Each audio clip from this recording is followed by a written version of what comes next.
Hey, let me show you how you can fix connection problem with your Sennheiser Accentum Wireless.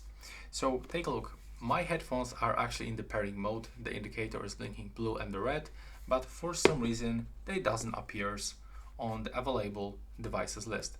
So first of all, I can recommend you to power off Bluetooth on your smartphone. Next, grab your headphones and just click and hold this button to turn them off. So this indicator will blink 3 times red, like this.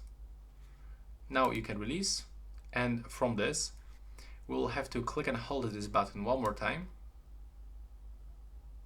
and wait until it starts blinking white and red again. There we go. Now it is blinking. So from this, grab your phone or any other device that you are using, activate the Bluetooth back, and as you can see now we can find our headphones on the list. If for some reason this doesn't help you, you can also try to reset the Bluetooth settings on your smartphone or even perform the hard reset.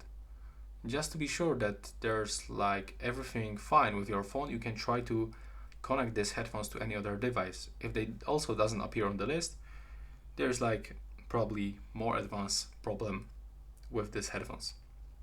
So now we can just find your device on the list, click on this, and now you are successfully connected. So that's all for this video. Right now, please subscribe.